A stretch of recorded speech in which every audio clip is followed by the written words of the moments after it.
العالمين والصلاة والسلام على رسول الله الكريم نبينا وسيدنا محمد وعلى آله وصحبه أجمعين وبعد. Saudara-saudariku, apa kabar?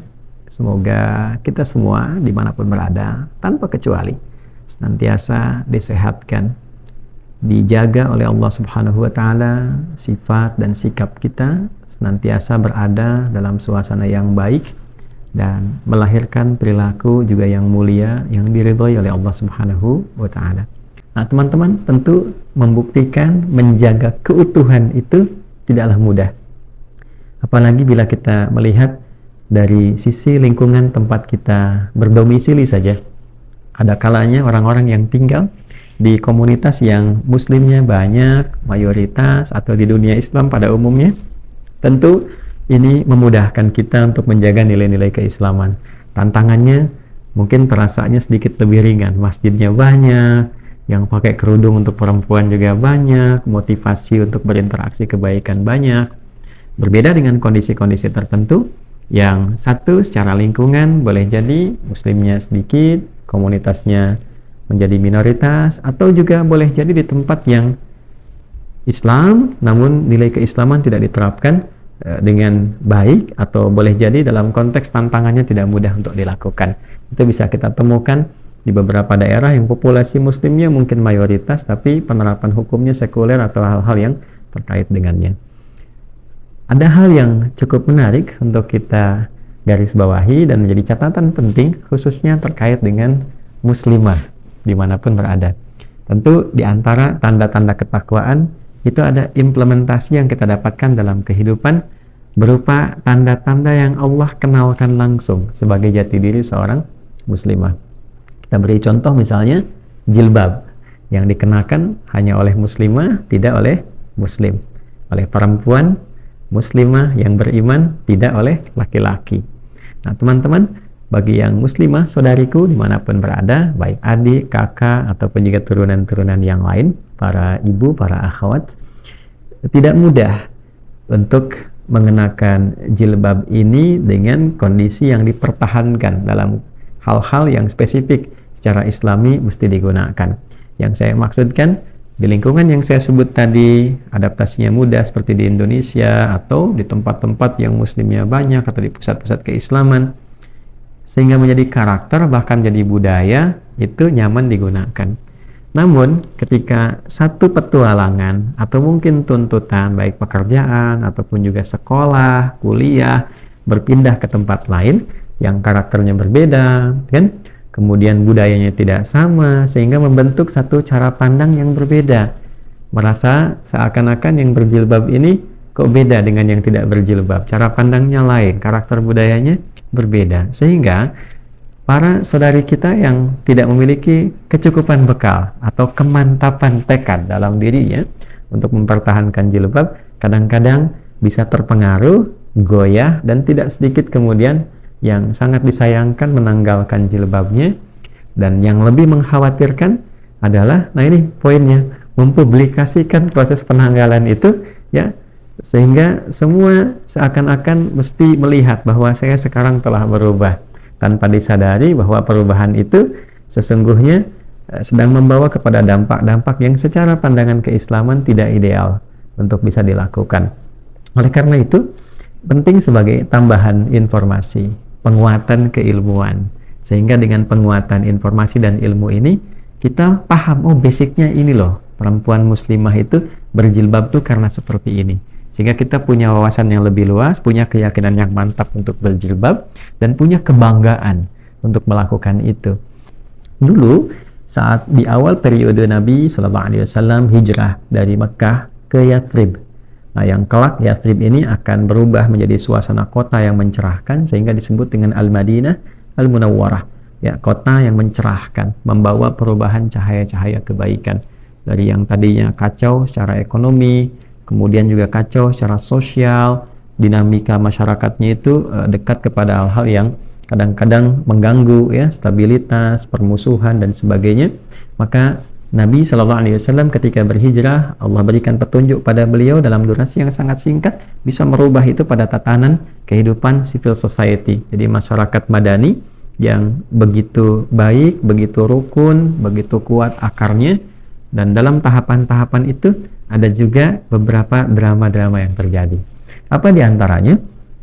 Ada kebiasaan preman-preman di sekitaran Yathrib, ya, preman-preman di awal-awal masa Al-Madinah Al-Munawwarah itu jangan dikira nggak ada premannya, ada premannya, ya.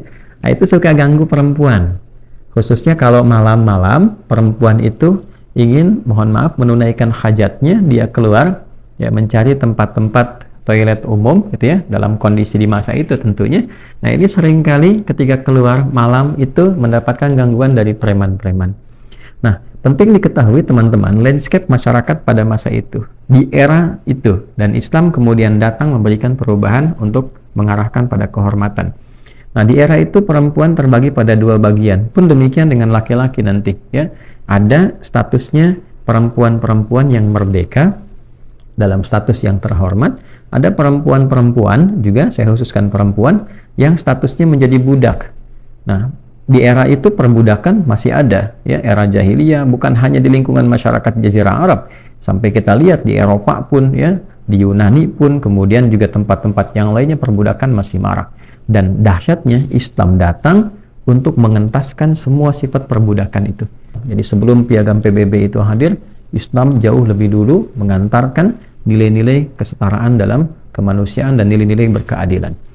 Secara singkatnya adalah preman-preman ini itu seringkali mengganggu perempuan-perempuan, khususnya yang kalangan budak. Ya, apa di antara tandanya? Di kalangan budak ini tampil bebas. Di antara cirinya kepalanya nggak ada penutupnya. Jadi kalau mereka keluar malam tidak menggunakan penutup, kan? Nah, itu mereka pastikan bahwa ini budak, bisa diganggu, bisa dikerjai dan sebagainya. Dalam situasi itu ternyata didapati pula, ya, beberapa perempuan yang beriman, muslimah, ketika keluar dan ayat tentang kerudung, tentang jilbab itu belum turun, ya, khususnya tentang jilbab, karena nanti berbeda antara menutup kerudung saja dengan jilbab yang melonggarkan dan merendahkan. Begitu keluar, kemudian terganggu dan dilaporkanlah itu kepada Nabi SAW. Nah, laporan yang disampaikan kepada Nabi itu, terganggunya seorang perempuan muslimah, itu yang menjadikan respon Allah Subhanahu wa Ta'ala turun dengan langsung menurunkan satu wahyu, yang dengan wahyu itu mengangkat derajat seluruh perempuan muslimah menjadi terhormat, dan dengan itu pula membebaskan nilai-nilai perbudakan, disamakan baik merdeka ataupun yang budak. Sepanjang Anda sudah masuk Islam, Anda terhormat di hadapan Allah Subhanahu wa Ta'ala, naik status, semua dalam keadaan terhormat. Nah, apa simbolisasi nilai penghormatan itu dan penjagaan kepadanya? Turunlah kemudian tuntunan syariat di surah ke-33, di surah Al-Ahzab, surah 33 ayat 59. A'udzubillahi minasyaitonir rajim. Bismillahirrahmanirrahim. Ya ayyuhan nabi qul li azwajika wa banatika wa nisa'il mu'minin yudnina 'alayhinna min jalabibihin dzalika adna ay yu'rafna fala yu'dzain wa kana Allahu ghafurar rahima. Masyaallah. Ya ayyuhan nabi, hei nabi. Nah, ini menarik ini, ya. Jadi kadang beliau Rasulullah SAW, ya, Sayyidina Muhammad SAW itu kadang dipanggil dengan Rasul, kadang dipanggil dengan Nabi, kadang dipanggil dengan sifat ubudiyahnya abdun, kadang juga namanya disebutkan dengan nama Muhammad 4 kali disebutkan dalam Al-Quran, dan Ahmad sekali disebutkan dalam Al-Quran untuk menunjuk pada keterangan Nabi Isa alaihissalam. Ketika disebutkan Nabi, ini bukan hanya menunjuk pada pribadi, tapi membawa sebuah berita besar. Ya, dari kata naba, nubuwah. Orang yang menerima naba disebut Nabi. Ya, naba itu berita yang besar, yang agung, yang istimewa. Jadi kalau ada informasi dibuka dengan kata ya ayyuhan nabi, wahai orang yang ditugaskan oleh Allah membawa berita yang agung, yang istimewa. Ini tandanya ada informasi yang istimewa. Apa berita itu? Qul li azwajika wa banatika wa nisa'il mu'minin. Ya, sampaikan, viralkan, katakan pada satu istri-istrimu. Yang kedua, banatik, anak-anakmu yang perempuan. Yang ketiga, nisa'il mu'minin, seluruh perempuan yang beriman. Nah, dia seluruh perempuan yang beriman. Yudnina 'alaihinna min jalabibihinna. Mulai sekarang, kata Allah, sampaikan pada mereka, kenakan jilbab. Ya. Jilbab yang bagaimana? Yudnina 'alaihinna min jalabibihinna. Bukan sekedar menutup kepada kepalanya, itu turunkan. Ya, ini ada beberapa tafsir di samping saya. Ini ada Tanwirul Miqbas yang paling klasik kepada Ibnu Abbas radhiyallahu taala anhuma. Ada Jami'ul Bayannya At-Tabari, tafsir At-Tabari, ini juga termasuk tafsir klasik ya, yang artinya periodenya dekat ke era-era ke sahabat kemudian ke Nabi sallallahu alaihi wasallam. Lalu ada Mafatihul Ghaib Ar-Razi, ada tafsir Al-Munirnya Profesor Dr. Wahbah Az-Zuhaili, beberapa. Semua tidak ada perbedaan ya dalam penafsiran ini, memberikan gambaran yang dimaksud dengan jilbab itu yang menutupi bagian kepala rendah sampai ke nahar. Nahar itu ini bagian dada ini ya, antara leher dengan di sini bawah. Nah, ini menutup ke sini sampai jalabi. Jalabi itu min juyubibihinna, artinya sampai ke sini. Ya, setidaknya ini paling rendahnya itu segini.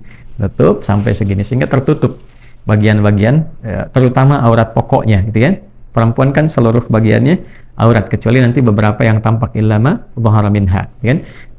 Seperti telapak tangan dalam kondisi-kondisi tertentu dengan wajah gitu kan. Nah, ini yang lainnya ditutup. Yang paling menarik adalah apa? Tutup itu dari kepala, setidaknya rendahkan turun ke bawah ya. Nah, kalau cuma sampai sini namanya khimar, kerudung. Nah, kerudung itu kan suka ada modelnya yang sampai sini gitu kan. Nah, ini turunkan ke bawah sehingga tertutup ya. Bukan terbungkus ya, kalau mohon maaf gitu ya. Kalau terbungkus itu izin ya, kadang ketat, terlihat, bukan itu. Ya, jilbab itu sesuatu yang ketika diulurkan itu ya longgar sehingga tertutup dengan sempurna bagiannya. Nah, apa tujuannya menggunakan jilbab itu? Dzalika adana ayyurafna fala yu'dzain. Itu tanda awal Anda dikenal sebagai muslimah. Ya, yang terhormat.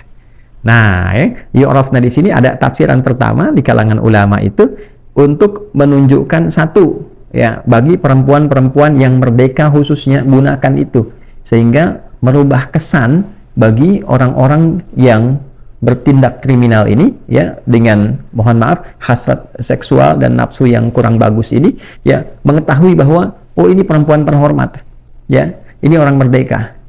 Tapi menariknya ayat ini pun diungkapkan dengan kata yang umum, nisa'il mu'minin ya. Nisa'il mu'minin itu bisa untuk yang merdeka, bisa digunakan juga untuk yang budak di masa itu, karena hukum mengatakan al-ibratu bi umumil lafzi la bi khususis sababi ya. Hukum itu, hikmah itu diambil dari keumuman lafaz, tidak dikhususkan kepada sebab turunnya atau kondisi saat turunnya.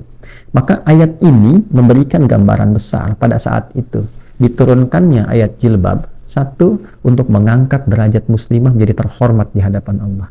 Jadi ini hadiah nih. Ya, ini satu, ini hadiah dari Allah untuk perempuan, untuk muslimah. Ya, saya kasih gambaran begini. Anda dikasih hadiah oleh yang paling disayang misalnya. Ya, laisa kamitslihi syai', enggak ada yang serupa dengan Allah. Ya, Anda diberikan hadiah oleh orang yang paling menyayangi Anda. Ayah Anda kasih hadiah, ibu Anda kasih hadiah, kan? Nah, diterima nggak? Diterima ya. Nah, bahkan tidak sedikit teman kasih hadiah langsung diposting gitu kan. Teman kasih hadiah langsung diposting. Ini Allah kasih hadiah. Dan hadiah itu saking spesialnya mengangkat status perempuan menjadi terhormat. Ya, disamakan yang muda dengan yang merdeka saat itu, sama-sama pakai jilbab, terhormat. Jadi kalau Allah sudah angkat, jangan turunkan. Kalau Allah sudah mengangkat terhormat, jangan rendahkan. Itu hadiah. Ya, dan hadiah itu mewah. Kenapa? Sebab ketika seorang perempuan meninggal, hadiah penghormatan Allah itu diabadikan menjadi bagian dari kafannya. Itulah sebabnya nanti perempuan punya satu kain tambahan ketika meninggal, itu kain jilbabnya. Ya, ini menandakan bagaimana Allah mengangkat derajat perempuan terhormat bukan hanya saat hidupnya, saat wafatnya pun pakaikan jilbab, pakaikan bagian kerudung tuh, bagian atasnya itu untuk menutupi bagian kepalanya. Ya. Ini sesuatu yang sangat luar biasa dan tidak diberikan pada laki-laki. Setelah mengenakan tanda itu sebagai kehormatan dari Allah, pakai jilbab itu fala yu'dzain, maka dengan itu aman ia. Dipastikan tidak boleh diganggu lagi. Artinya apa? Setiap perempuan di masa itu yang sudah menggunakan jilbab sebagai tanda dia muslimah yang terhormat, maka hukum melekat pada setiap laki-laki muslim untuk melindunginya. Jangan gunakan jilbab ini pada hal yang negatif. Ya, mencuri pakai jilbab untuk kamuflase.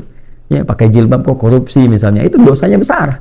Ya, sudah salah. Jadi yang disalahkan kemudian jilbabnya. Nah, kan sering saya katakan, kalau peci tidak masuk ke kepala, jangan dipotong kepalanya. Karena tidak semua perempuan berjilbab itu bersikap demikian. Tapi ketika kehormatan itu tidak dijaga, maka rendah statusnya. Itulah sebabnya sering kita dengar kisah perempuan-perempuan yang menjaga kehormatan itu terjaga. Di jalan dia terjaga, terlindungi. Betapa banyak kita dengar kisah. Ada seorang yang jalan, lewat di tempat yang cukup sepi, preman-preman ada di situ. Ketika ia kenakan dengan baik, ya dia tidak diganggu. Ternyata terlihat setelah itu, ya ada kesaksian bahwa ada yang menjaganya dan sebagainya. Itu mungkin hal-hal spesifik yang khusus berlaku pada kalangan-kalangan tertentu, saking tingginya yang menjaga kehormatan sisi Allah Subhanahu wa Ta'ala. Jadi sekali lagi, bagi perempuan-perempuan yang telah berjilbab, jaga jilbabnya, karena itu kehormatan, hadiah yang Allah berikan dan konsekuensi penjagaan dari setiap pria-pria muslim yang ada sekitarannya. Dan bagi yang belum berjilbab, ambil hadiah itu mumpung masih berada di alam kehidupan. Jangan sampai dipakaikan saat wafat. Begitu wafat dipakaikan, dan saat hidup tidak menggunakan. Ya, nanti jangan sampai pulang kepada Allah dengan rasa malu. Pertanyaan pertamanya, kenapa aku berikan kau hadiah, ya, tapi engkau tidak ambil? Mau jawab apa? Nah, jadi itu penting untuk kita bawa sebagai nuansa yang menguatkan keimanan dan kebanggaan kita. Jadi kalau ditanya, kenapa sih kamu pakai jilbab? Sampaikan, ini hadiah Tuhanku kepadaku, hadiah Allah kepadaku yang mengangkat kehormatanku di hadapannya. La taqnatu min rahmatillah. Jangan putus asa dari rahmat Allah Subhanahu wa Ta'ala.